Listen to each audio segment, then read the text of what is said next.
Panguva ino itoona kuti pane maflyers nemapamphlets akusepeta pasocial media ari kubuda anyorwa achinzi national strike, Cyril Ramaphosa must go.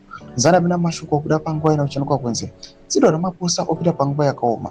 Patiri kuona kuti the Madzikanda family iri pahondo naWicknell Chivhayo after vari kunzi they leaked some sensitive videos pamwe chete nema-images ari kuinvolva Wicknell Chivhayo anozikanwa kunzi the fraudster naCyril Ramaphosa.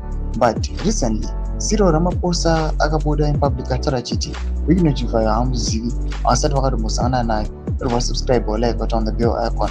Tosangana paendo yacho kumugari vhome anoposta these pictures amuri kuona kanzi national strike, Cyril must go, we are fed up, enough is enough, we will not want, we will act, our country, our future, our power. Ndobva anyara achiti 16 June, sharp few day in the spirit of CHC machine nini.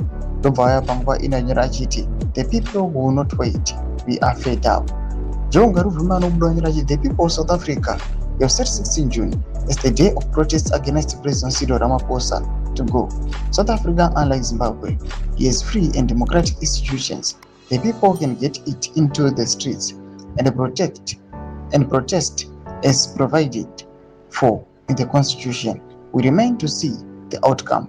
Doma development center kwa nachiko mugari vume atara chiti do zviri kuitika South Africa izvi panguva ino kuchanokwa kunzi nawo aiwa yezvigananda panguva ino ichinopindawo nemuSouth Africa yona kunzi vokanganisira Cyril Ramaphosa and panguva ino akufesa nereality.